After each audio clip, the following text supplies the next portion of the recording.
Okay, stop scrolling. Real quick. Here's something that sounds almost impossible.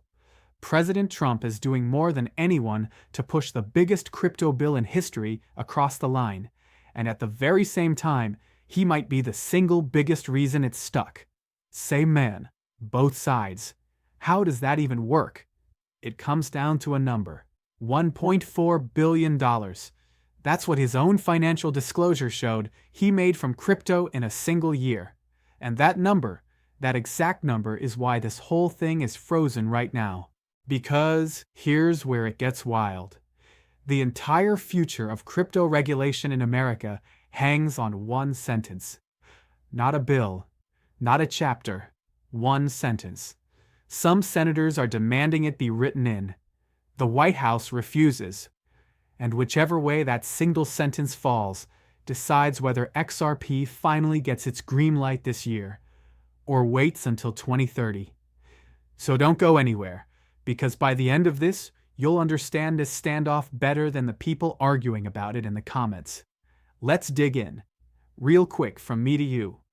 I'm not a financial advisor, and this isn't financial advice. And heads up, this is a live political story that's shifting by the day. So I'm giving you exactly where things stand right now, honest and balanced, the good, the messy, and both sides of it. Never risk what you can't afford to lose, and always do your own research. Cool? All right, let's get into it. What's going on, everybody? Welcome back to Crypto with BHW, where we tell it to you straight, with heart. Grab your coffee, get comfy, because we're about to untangle the messiest, most important 2 weeks crypto legislation has faced in a long time, and what it actually means for XRP. Let me start with the part that'll reframe this whole thing for you. The Clarity Act, the big crypto market structure bill, is basically finished. And I mean basically. By most accounts, 99% of it is done. Agreed on. Negotiated. Locked. Both parties, both chambers, years of work, all of it, settled. So then why isn't it law? Because of the last 1%. And that 1% is turning out to be heavier than the other 99 combined. Here's the thing about how a bill becomes law that trips people up. In the Senate, you don't just need a simple majority. You need 60 votes to break what's called a filibuster. And Republicans only hold 53 seats. Do the math. That means they need at least 7 Democrats to cross over and vote yes. 7. And right now, those 7 Democrats are all pointing at the same missing piece and saying, put this in or we walk. That missing piece? It's the ethics language. One provision. And it's the entire ballgame. Everything else, the SEC versus CFTC oversight split, the market rules, the stablecoin stuff, that's all essentially handled. This one provision is the door everyone's stuck behind. And I want you to really sit with how strange that is. A bill that's 99% complete can still die at 100% zero. Because in Washington, almost done and done are two completely different planets. So let's talk about what's actually in that one sentence, because that's where it gets spicy. And to understand why this sentence is so explosive, you have to follow the money. One very specific, very large pile of money. Let me show you. Okay, deep breath. I'm going to give you this one completely straight. Both sides, no spin, because you deserve that. On July 1st, the Office of Government Ethics released President Trump's financial disclosure. 927 pages. And it showed roughly $1.4 billion in crypto-related income during the first year of his second term. Reportedly, around $636 million of that tied to the Dollar Trump meme coin, and over $500 million connected to a crypto platform his family co-founded. Those are the documented numbers. Not my opinion, the disclosure. So here's the Democrat side. A group of senators, Gillibrand, Warner, Van Hollen, Murphy, Merkley, and others, are saying, we can't pass a law that builds the rules of the road for an entire industry without a conflict of interest provision that stops sitting officials, including the president, from personally profiting off that same industry while they write its rules. Senator Gillibrand's been blunt about it. No ethics language, no democratic votes. That's their line, and they're holding it. Now here's the White House side, because fair is fair.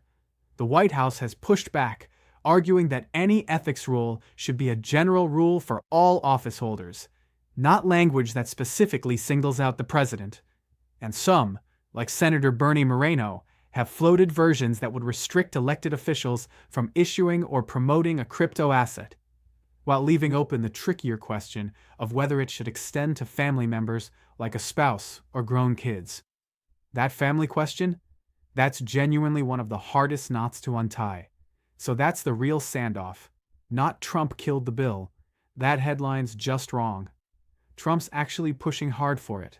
The truth is more subtle.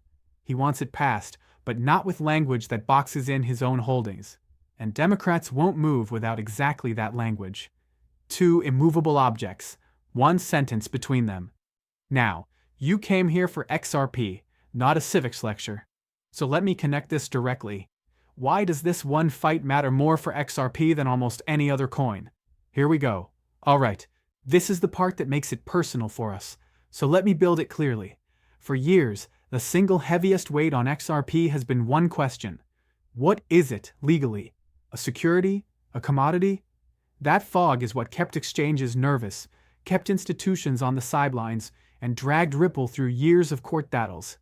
The Clarity Act is literally designed to burn that fog off. It draws the line between what the SEC oversees and what the CFTC oversees, and it hands XRP something it's never really had: legal certainty. And here's an analogy I loved from Congressman French Hill, who's been deep in this. He said the stablecoin law that already passed, the Genius Act, is like being handed a cell phone. Great, but without the Clarity Act, there's no cell network for that phone to run on, no ecosystem. The phone's useless without the network. Clarity is the network. That's why the industry keeps saying you can't have one without the other. So think about what's actually on the table for XRP here.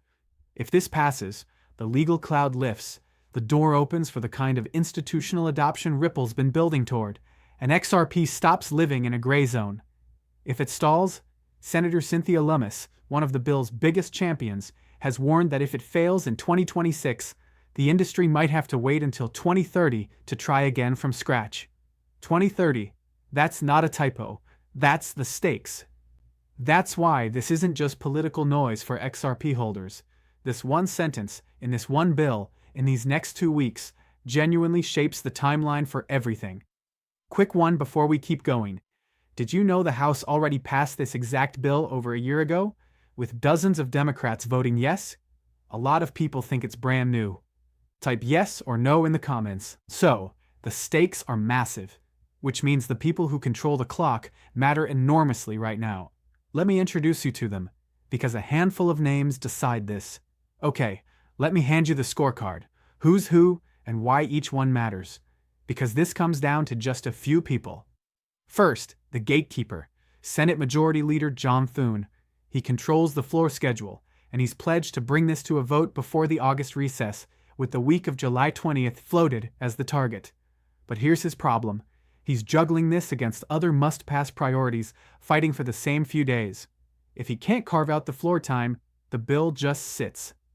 Then the champion, Cynthia Lummis. She's been the relentless engine pushing this forward, the one drawing the line that it's now or a long, painful wait. Alongside her, folks like Senator Tim Scott, who chairs the Banking Committee and got the bill this far. Then the holdouts, and this is where it lives or dies. Gillibrand, Warner, Van Hollen, Murphy, Merkley. Not enemies of crypto, to be clear. They say they want a bill. They just won't vote for one without that ethics sentence. And a few of them cared enough to hold an actual press conference to say no out loud. And then the wild card nobody's talking about. The White House's key negotiator on this, the person actually hammering out the compromise language, reportedly had to step away from military reserve training right as this hit its most critical stretch. Think about that. The one person best positioned to broker the deal pulled away at the worst possible moment. Little details like that can decide whether a sentence gets written in time. So the math, plain and simple. Republicans need 7 Democrats. The Democrats need 1 sentence. Thune needs the floor time, and the clock needs to not run out. All 4 of those things have to line up in about 2 weeks. So after all of that, where does it actually leave you? Sitting there holding XRP, trying to figure out what's real. Let's bring it home the honest way. Alright, let me give it to you straight, the way I'd tell a friend across the table. First, the honest odds. Right now, this is a coin flip. The people who track this professionally have it somewhere around 50-50, and the prediction markets are even a bit lower. So anybody promising you it's a done deal or that it's definitely dead is guessing. The truth is, nobody knows yet, and that uncertainty is exactly why the next 2 weeks matter so much. Second, what to actually watch. 2 things. 1. Does a revised draft appear that somehow squares the ethics circle? Language strong enough for the Democrats, but general enough for the White House.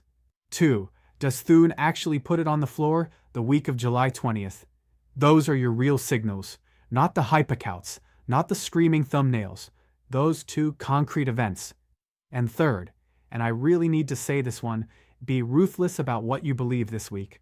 When a bill's on a knife's edge, the fakes come out in force.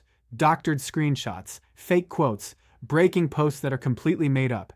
If you see a shocking headline, wait for a real source, an actual senator, a real outlet, before you let it move you.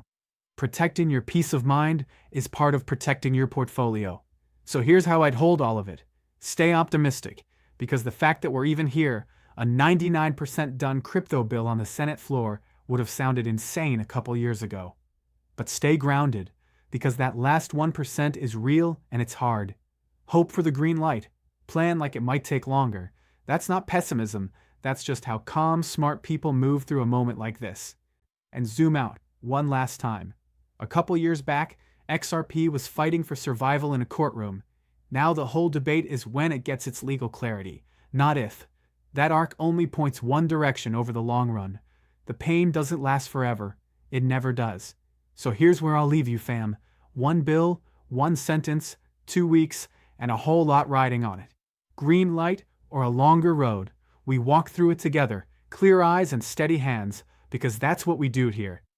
If this made the standoff finally make sense, do me a favor. Drop your honest take below. Do you think they get it done before August? I read every single comment. This has been Crypto with BHW, where we tell it straight with heart. Stay ready, stay hopeful, and I'll catch you in the next one. Peace.